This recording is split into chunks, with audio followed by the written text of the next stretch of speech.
আসসালামু আলাইকুম। 2024 সালের প্রিয় এইচএসসি পরীক্ষার্থী বন্ধুরা, প্রথম পরীক্ষা হচ্ছে তোমাদের বাংলা প্রথম পত্র পরীক্ষা এবং এই বাংলা প্রথম পত্র পরীক্ষা হচ্ছে তোমাদের 99% শিক্ষার্থী হচ্ছে প্লাস মিস করে এবং টাইমিং করতে পারে না। সৃজনশীল কীভাবে লিখবে, বড় লিখবে না ছোট লিখবে, কেমন করে লিখবে, এই সমস্ত বিষয়গুলো জানে না, যার কারণে হচ্ছে এই প্রথম পরীক্ষাতে তোমাদের হচ্ছে এ প্লাস মিস হয়ে যায়।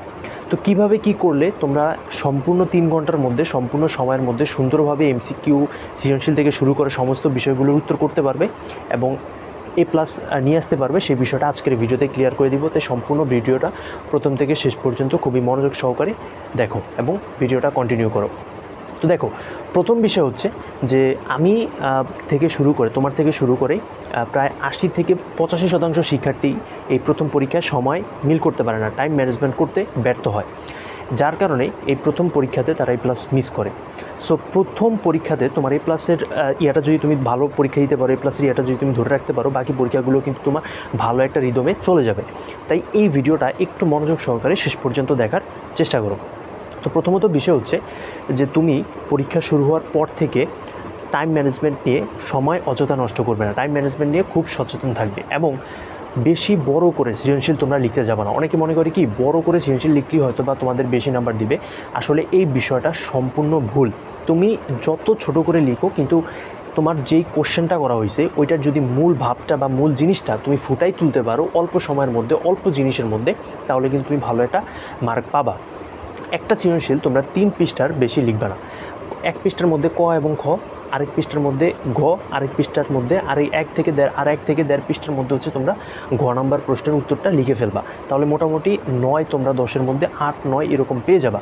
তুমি যদি পার সৃজনশীলে তুমি ধরো 9 করে পাও, তাহলে তোমার জিপিএ 5 বাংলাতে কনফার্ম। এবং হচ্ছে তুমি এমসিকিউগুলা যদি তুমি বিগত সালের বোর্ডগুলো ফলো করে যাও, যে বিগত সালে যে সমস্ত বোর্ডের এমসিকিউ আসছে এবং সৃজনশীলের ক্ষেত্রেও সেম, বিগত সালের যে সৃজনশীলগুলো আসছে যেসব বোর্ডে যে অধ্যায় থেকে যে সবচেয়ে বেশি আসছে যে সৃজনশীলগুলো, ওইগুলো যদি তুমি ফলো করে যাও তাহলে 100% তুমি হচ্ছে কমন পাবা।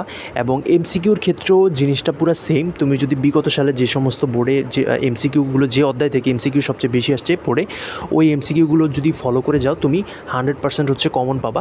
এবং এখানে এই জিনিসগুলো যদি তুমি ফলো করতে পারো, তাহলে তোমাকে আমি গ্যারান্টি দিচ্ছি যে তুমি 80 থেকে 85% বিষয়ে তুমি সৃজনশীল থেকে শুরু করে এমসিকিউ কমন পাবা এবং খুব ভালো একটা প্রথম বাংলা পরীক্ষা, খুব ভালো একটা পরীক্ষা তুমি দিতে পারবা।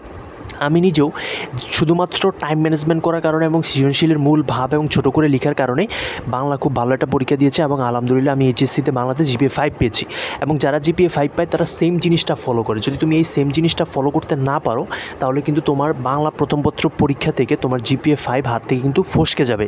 তাই তোমার টাইম ম্যানেজমেন্ট এবং হচ্ছে সৃজনশীল ছোট করে লিখে মূল ভাবটা প্রকাশ করার মধ্যে তোমার সীমাবদ্ধ থাকতে হবে এবং যথাসম্ভব চেষ্টা করতে হবে যাতে তুমি এমসিকিউতে খুব ভালো একটা নাম্বার তুলতে পারো। তা আশা করি সম্পূর্ণ বিষয়টা তোমরা বুঝতে পারছো।